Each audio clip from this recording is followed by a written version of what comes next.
कहानी की शुरुआत में सेल्समैन सर्जियो को दिखाया जाता है जो किसी से फोन पर बात कर रहा था। तभी पुलिस इजराइल को यहाँ से हटा देती है क्योंकि वो फिर से सड़क पर सो रहा था। इसके बाद हम ट्रिनी को देखते हैं जो कुछ फल खरीदने के लिए आई थी। इनके अलावा हम एलिना को देखते हैं जो अपने फ्रेंड से फोन पर बात कर रही थी, लेकिन तभी उसके फोन की बैटरी खत्म हो जाती है। इसलिए एलिना कॉफी पीने एक बार में आती है जहाँ वो सातुर नाम के वर्कर से चार्जर मांगती है। तभी एक बीमार आदमी भी यहाँ पर आ जाता है और सीधे बाथरूम यूज करने चला जाता है। अब इस बात से यहाँ की ओनर एम्पारो गुस्सा होती है क्योंकि ऐसे लोग बिना कुछ खरीदे ही बाथरूम का यूज करने आ जाते थे। तभी इजराइल भी यहाँ पर आ जाता है जिसे एम्पारो फ्री में खाना खिलाती थी। इसके बाद सर्जियो भी यहाँ पर आ जाता है, लेकिन अब एक आदमी जैसे ही बाहर जाने वाला था कोई उसे शूट कर देता है। अब यह देखते ही सब काफी घबरा जाते हैं, लेकिन इन्हें कुछ भी समझ नहीं आ रहा था। इसके अलावा बाहर अब कोई भी आदमी नजर नहीं आ रहा था, जिस वजह से इनको बहुत अजीब लगने लगता है। लेकिन नाचो हेडफोन से म्यूजिक सुन रहा था, जिसकी वजह से उसे गन शॉट की आवाज सुनाई नहीं दी थी। इसके बाद सातुर पुलिस को कॉल करने जाता है, लेकिन अब सिग्नल भी गायब हो चुकी थी। यह देख इनमें से स्ट्रीट क्लीनर आदमी की हेल्प करने के लिए बाहर आता है, लेकिन तभी कोई अचानक से इसे भी शूट कर देता है। अब इसको देखते ही सब काफी डर जाते हैं और अलग अलग जगह पर छुपने लगते हैं। लेकिन तभी इजराइल बाहर जाने लगता है क्योंकि उसे चर्च में जाना था। यह देख एम्पारो इसे फूड ऑफर करती है और इस तरह से इसे वापस बुला लेती है। अब यहाँ पर जो हो रहा था उसके बारे में किसी को कोई भी अंदाजा नहीं था, इसलिए ट्रिनी टीवी ऑन करती है, लेकिन इसके बारे में कोई भी न्यूज नहीं आ रही थी। जबकि यहाँ पर 2 लोगों को शूट भी किया जा चुका है, इसलिए सब काफी हैरान हो जाते हैं। तभी ट्रिनी नोटिस करती है कि दोनों ही डेड बॉडी यहाँ से गायब हो चुकी हैं, जिसके बारे में जानकर सब काफी परेशान हो जाते हैं क्योंकि यहाँ से ब्लड को भी पूरी तरह से साफ किया जा चुका था। तभी सातुर कहने लगता है शायद हमारे ऊपर कोई गवर्नमेंट एक्सपेरिमेंट चल रहा है या फिर हमें एलियन ने किडनैप कर लिया है। यह सुनते ही एम्पारो इसे एक थप्पड़ लगाती है। इसके बाद सब इस मैटर के बारे में डिस्कस करने लगते हैं और सर्जियो कहने लगता है कि शायद हमारे बीच में से कोई टेररिस्ट है, इसलिए जब कोई भी यहाँ से बाहर जा रहा है पुलिस उसे शूट कर दे रही है। अब इनकी बात सुनते ही नाचो घबरा जाता है और अपना बैग छुपाने की कोशिश करता है, लेकिन तभी सर्जियो इसे ऐसा करते हुए देख लेता है, जिसके बाद एंड्रिस और वो नाचो को पकड़ लेते हैं। अब सातुर ने नाचो का बैग तो ले लिया था, लेकिन उसे बैग ओपन करने की हिम्मत नहीं हो रही थी। यह देख एम्पारो बैग चेक करती है जिसमें कुछ कपड़े और एक हार्ड डिस्क था।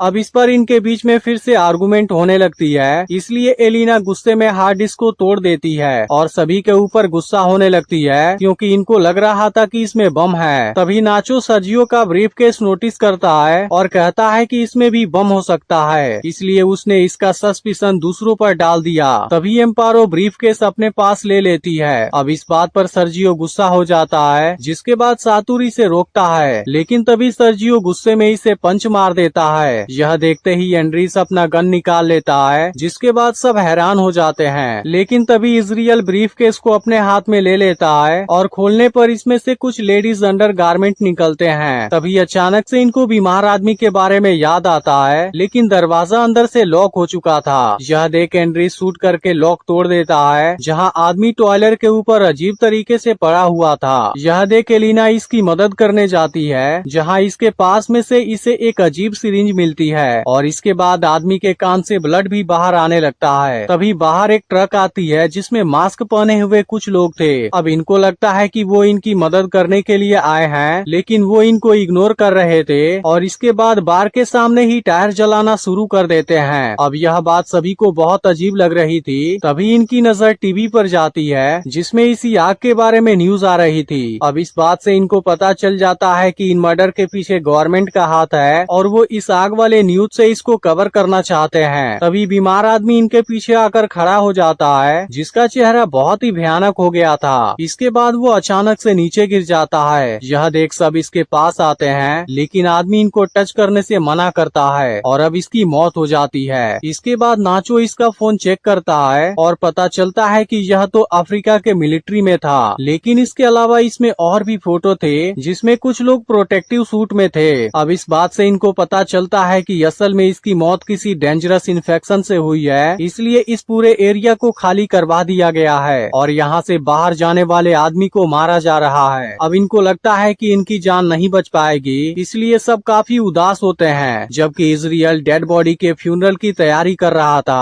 अब आदमी का फोन नाचो के पास में था, लेकिन इसमें भी केवल 10% बैटरी बची हुई थी और सिग्नल भी नहीं आ रहा था। इसके बाद एलिना और नाचो कोशिश करते हैं, जिसकी वजह से फोन में सिग्नल आ जाता है। इसके बाद नाचो अपनी फ्रेंड के पास कॉल करता है और बताने लगता है कि स्मोक वाली बात झूठी है। तभी सातुर फोन ले लेता है और चिल्लाकर बात करने लगता है, जिसके बाद कॉल कट हो जाती है क्योंकि नाचो की फ्रेंड ने इसे प्रैंक समझ लिया था। इसके बाद दोनों फोन के लिए आपस में लड़ने लगते हैं और टेबल टूटने की वजह से नीचे गिर जाते हैं, जिसके दौरान जैकपॉट मशीन से बहुत सारे कॉइन गिरते हैं। इसके बाद एंड्रीज फोन लेने जाता है, लेकिन तभी एम्पारो मना करती है क्योंकि यह फोन मरे हुए आदमी का था, इसलिए वो इनको दूर रहने के लिए कहती है। अब इसकी बात से एंड्रीज और सर्जियो भी एग्री हो जाते हैं, जिसके बाद एंड्रीज अपनी गन से इनको डराने लगता है और दोनों भी एम्पारो के साथ में काउंटर के पीछे आ जाते हैं। यह देख एलिना समझाती है कि हम कई घंटों से साथ में हैं और हमने एक दूसरे को टच भी कर दिया है, लेकिन एम्पारो इसकी कोई बात नहीं सुनती और इन सभी को डेड बॉडी के साथ स्टोर रूम में जाने के लिए कहती है। इसके बाद सातुर डेड बॉडी के साथ नीचे आ जाता है, लेकिन अब नाचो वहाँ नहीं जाना चाहता था। यह देख एंड्रीज अपनी गन से इसे डराता है, जिसके बाद वो भी स्टोर रूम में चला जाता है। इसके बाद सब टाइम पास के लिए आपस में बात करने लगते हैं, लेकिन ट्रिनी को क्लॉस्ट्रोफोबिया था, जिसकी वजह से इसे प्रॉब्लम होने लगती है। इसके बाद वो बाहर जाने की कोशिश करती है, जिसके दौरान कुछ बोतल गिरकर टूट जाते हैं। तभी नाचो नोटिस करता है कि सारा लिक्विड नीचे चला गया।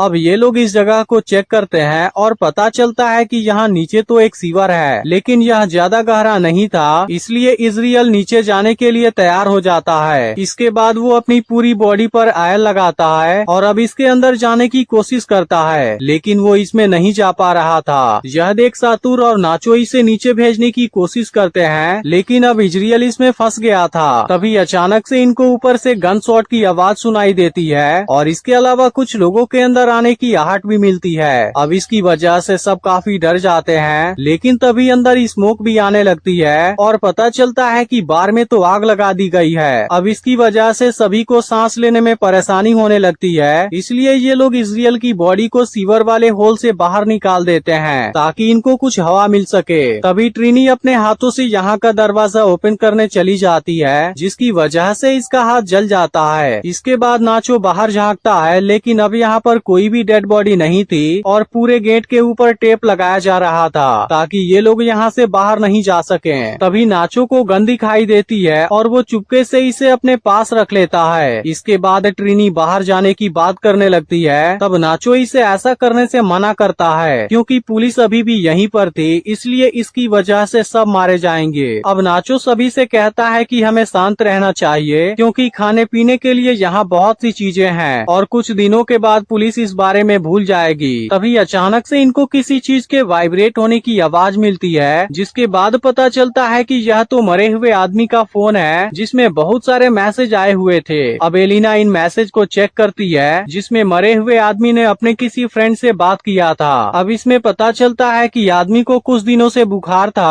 और इसे कोई फॉलो भी कर रहा था, इसलिए वो बाथरूम के बहाने सीरम इंजेक्ट करने गया था, लेकिन सीरम ने इसके ऊपर काम नहीं किया। लेकिन इन लोगों को अभी भी कोई सिम्टम नहीं आया था, इसलिए इनको लगता है कि सीरम इनके ऊपर काम कर सकती है। तभी अचानक से इस फोन पर कॉल आने लगता है, लेकिन नाचो इसे रिसीव करने में देरी कर देता है, जिसकी वजह से इसी वक्त फोन की बैटरी भी खत्म हो जाती है। यह देख ये लोग इसके लिए चार्जर खोजने लगते हैं। तभी एलिना को एक मैसेज याद आता है, जिसमें लिखा था कि अब केवल 4 डोज बचे हुए हैं। यह सुनकर ये लोग डेड बॉडी को चेक करते हैं, लेकिन इसके पास में कुछ भी नहीं था। इसके बाद ये लोग बाथरूम में चेक करने जाते हैं, लेकिन इनसे पहले इजरियल इसे खोज लेता है और इस बात से वो काफी खुश होता है क्योंकि इसमें केवल 4 ही सिरिंज थे, जबकि ये 5 लोग थे। इसके बाद ये लोग इस प्रॉब्लम के बारे में सोचने लगते हैं, जिसके दौरान इजरियल एक सिरिंज अपनी बॉडी में इंजेक्ट कर लेता है। अब यह देखते ही नाचो इसे शूट करने जाता है, लेकिन एलिना इसे मना कर देती है क्योंकि इसकी आवाज से पुलिस को इनके बारे में पता चल जाएगा।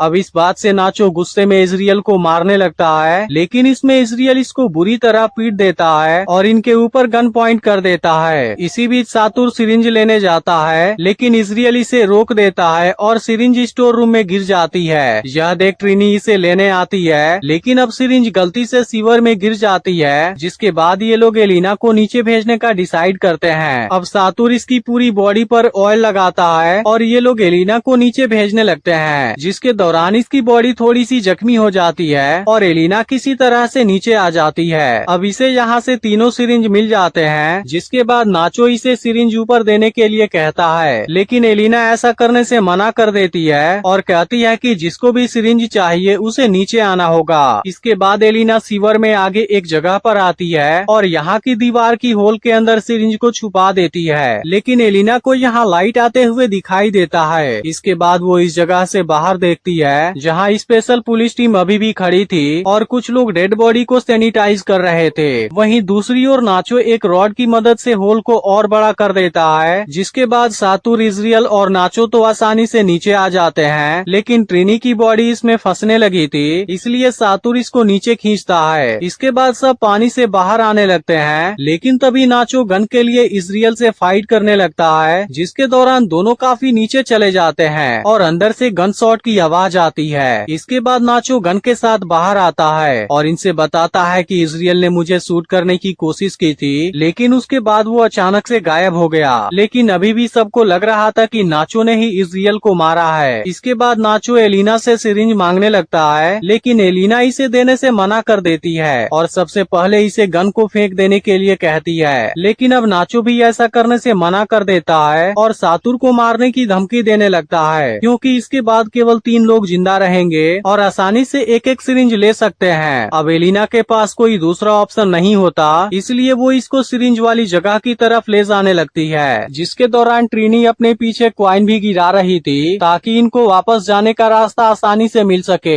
इसी बीच ये लोग अंधेरी वाली जगह से गुजरते हैं जहाँ ट्रिनी सातुर को पानी में डुबाने लगती है और ऐसा बहाना बनाती है कि वो उसे बचा रही है। तभी नाचो फायरिंग करता है और इसकी लाइट में ट्रिनी की असलियत सामने आ जाती है। यह देखते ही नाचो सातुर को बचाता है और ट्रिनी के ऊपर गन पॉइंट कर देता है। इसके बाद सब लाइट वाले जगह पर आ जाते हैं जहाँ ट्रिनी अपनी जान देने का डिसाइड कर लेती है, लेकिन अब नाचो के अंदर इसे शूट करने की हिम्मत नहीं आ रही थी। यह देख ट्रिनी गन अपने हाथ में ले लेती है और कुछ दूर पर जाकर खुद को शूट कर लेती है। इसके बाद एलिना सिरिंज बाहर निकालती है और तीनों इसमें से एक एक ले लेते हैं, लेकिन तभी क्वाइन गिरने की आवाज आती है, जिसके बाद तीनों चेक करने वहाँ पर जाते हैं और देखते हैं कि ट्रिनी की आंखों पर क्वाइन रखे हुए हैं। तभी इजरियल पीछे से सातुर को मार देता है, जिसे देखते ही एलिना और नाचो तुरंत यहाँ से भागने लगते हैं। इसके बाद इजरियल भी इनको मारने के लिए इनके पीछे आता है, लेकिन वो इनको नहीं पकड़ पाता